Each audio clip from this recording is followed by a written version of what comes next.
Paper leak मामले को लेकर जांच सीबीआई कर रही है और सीबीआई बड़ी तेजी के साथ जांच कर रही है। अब सवाल यह है कि जब एनटीए को 8 जुलाई को रिपोर्ट जो है, ये क्या कह सकते हैं, जो जवाब मांगा है सुप्रीम कोर्ट ने, उस पर जवाब एनटीए 8 जुलाई को देगा और अब देखना ही होगा कि आखिरकार 8 जुलाई को क्या होगा।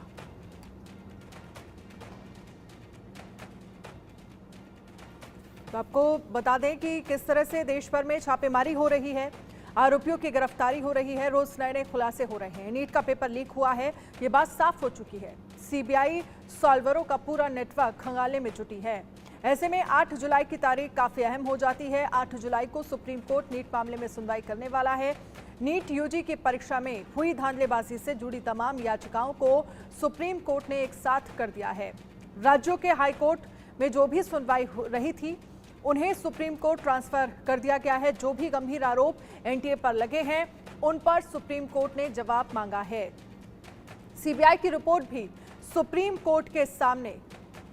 कोर्ट पहले ही कह चुका है कि 0.001% भी लापरवाही होगी तो उससे सख्ती से निपटा जाएगा। ऐसे में बड़ा सवाल यही है, क्या नीट यूजी की परीक्षा दोबारा होगी? क्या 8 जुलाई को सुप्रीम कोर्ट नीट पर कोई बड़ा फैसला ले सकता है? सीबीआई जांच में जिस तरह की धांधलेबाजी सामने आ रही है, क्या नीट यूजी की परीक्षा रद्द हो सकती है? ये बड़ा सवाल बना हुआ है। आपको बता दें कि इस पूरे पेपर लीक मामले में 8 जुलाई को आखिरकार क्या होगा, एनटीए की तरफ से जवाब दाखिल किया जाएगा। नीट पर सियासी संग्राम भी तेज होता जा रहा है। तमाम दलों से जुड़े छात्र संगठन लगातार सड़कों पर हंगामा कर रहे हैं। दोबारा नीट करवाने के लिए सरकार पर दबाव बना रहे हैं। संसद में भी मुद्दा गरमाया हुआ है। इन सब के बीच तमिलनाडु के मुख्यमंत्री एमके स्टालिन ने एक नया दांव खेल दिया है। स्टालिन ने नीट की पूरी व्यवस्था को ही खत्म करने की मांग तेज कर दी है। स्टालिन काफी समय से नीट की सेंट्रलाइज्ड व्यवस्था का विरोध करते रहे हैं, लेकिन अब उन्हें आपदा में अवसर नजर आ रहा है। छात्रों की परेशानी एक तरफ, स्टालिन और ममता बनर्जी जैसे नेताओं ने नीट की नीति का ही सियासी विरोध शुरू कर दिया है। पहले कितनी परेशानी होती थी, छात्रों को अलग अलग राज्यों में जाकर परीक्षा देनी पड़ती थी, सबकी डेटशीट अलग अलग होती थी, जिन्हें फॉलो करने में काफी दिक्कतें होती थी। नीट यूजी परीक्षा की शुरुआत 2013 में हुई थी। इसकी घोषणा मेडिकल काउंसिल ऑफ इंडिया ने की थी, लेकिन कई राज्यों से असहमति होने के कारण इसे रद्द कर दिया गया था। साल 2014 और 2015 में भी नीट परीक्षा नहीं हो पाई थी। आखिरकार साल 2016 में पहली बार जो है वो नीट की परीक्षा आयोजित हो पाई थी। नीट को पहले AIPMT कहा जाता था। AIPMT का फुल फॉर्म था all India pre medical test. बाद में से नीट कर दिया गया। साल 2016 में नीट परीक्षा तमिल, तेलुगु, मराठी, बंगाली, असमिया और गुजराती भाषाओं में हुई थी। 2013 में कन्नड़ और फिर उड़िया भाषाएं भी जोड़ दी गई थी। हालांकि अब नीट यूजी परीक्षा 13 भाषाओं में दे सकते हैं। ऐसा इसलिए किया गया ताकि राज्यों के छात्रों के साथ किसी तरह का भेदभाव ना हो। एनटीए यानी नेशनल टेस्टिंग एजेंसी से पहले इस परीक्षा की जिम्मेदारी सीबीएसई को सौंपी गई थी। देश में पहली नीट परीक्षा सीबीएसई ने ही आयोजित करवाई थी। 2017 में एनटीए का गठन किया गया। उसके बाद से एनटीए ही नीट आयोजित करती है। नीट की पूरी व्यवस्था छात्रों की सुविधा को ध्यान में रखते हुए की गई है। एक फुल प्रूफ व्यवस्था की गई है। यह अलग बात है कि इसमें सॉल्वरों ने सेंधमारी कर दी। इन्हें रोकने की बजाय पूरी व्यवस्था को बदलना छात्रों के लिए बिल्कुल भी ठीक नहीं होगा। उनकी परेशानी और बढ़ जाएगी। जरूरी है कि व्यवस्था को दुरुस्त किया जाए। जिन लोगों ने धांधलेबाजी की है, उन्हें पकड़ा जाए। अब ये भी जान लीजिए कि एमके स्टालिन क्या कह रहे हैं। एमके स्टालिन ने प्रधानमंत्री समेत 8 राज्यों के मुख्यमंत्रियों को पत्र लिखा है।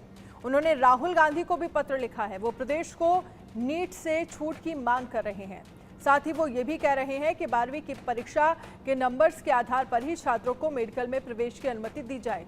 इस संबंध में तमिलनाडु विधानसभा ने शुक्रवार को एक बार फिर आम सहमति से एक प्रस्ताव पारित किया, जिसमें केंद्र से आग्रह किया गया है कि वो राज्य को राष्ट्रीय पात्रता सह प्रवेश परीक्षा यानी नीट से छूट दें। इसमें केंद्र से राष्ट्रीय मेडिकल आयोग अधिनियम में संशोधन करने की अपील की गई है। साथ ही नीट में जो धांधलेबाजी के आरोप लग रहे हैं, उनको ध्यान में रखते हुए नीट को खत्म करने के लिए देशव्यापी अभियान चलाने की बात भी कही गई है। स्टालिन ने दिल्ली, हिमाचल प्रदेश, झारखंड, कर्नाटक, केरल, पंजाब, तेलंगाना और पश्चिम बंगाल की मुख्यमंत्री को अलग अलग पत्र लिखा है। उनसे कहा है कि वो भी नीट परीक्षा को समाप्त करने के लिए अपनी विधानसभाओं में प्रस्ताव पारित करने पर विचार करें। ये बाकायदा कहा गया है इस पूरे मामले में एमके स्टालिन की तरफ से। नीट पर राजनीति भी जोरों शोरों से हो रही है, लेकिन इन सब के बीच सीबीआई अपना काम तेजी से कर रही है। गुजरात के गोधरा में सीबीआई को 4 आरोपियों की रिमांड मिल गई है। इसके साथ ही गुजरात से सीबीआई के बड़े एक्शन की बात सामने आ रही है। नीट परीक्षा में गड़बड़ी के मामले में सीबीआई ने गुजरात के अहमदाबाद, गोधरा, खेड़ा, आनंद समेत 7 जगहों पर छापेमारी की है। गोधरा के जय जलाराम स्कूल में जो धांधलीबाजी हुई है, उस मामले में सीबीआई जांच में चौंकाने वाले खुलासे हुए हैं। पता चला है कि स्कूल के प्रिंसिपल पुरुषोत्तम शर्मा ने ही नीट परीक्षा के लिए जय जलाराम स्कूल की सिफारिश की थी। पुरुषोत्तम शर्मा नीट परीक्षा के लिए सिटी कोऑर्डिनेटर नियुक्त किए गए थे। एनटीए ने नीट परीक्षा के लिए 3 कॉलेजों और 1 स्कूल की मंजूरी मांगी।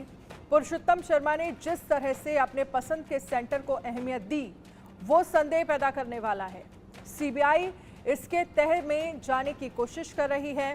पुरुषोत्तम शर्मा की संदिग्ध भूमिका को देखते हुए पंचमहल पुलिस उन्हें पहले ही गिरफ्तार कर चुकी है। सीबीआई को पूरी उम्मीद है कि जांच में कुछ और बड़े खुलासे हो सकते हैं।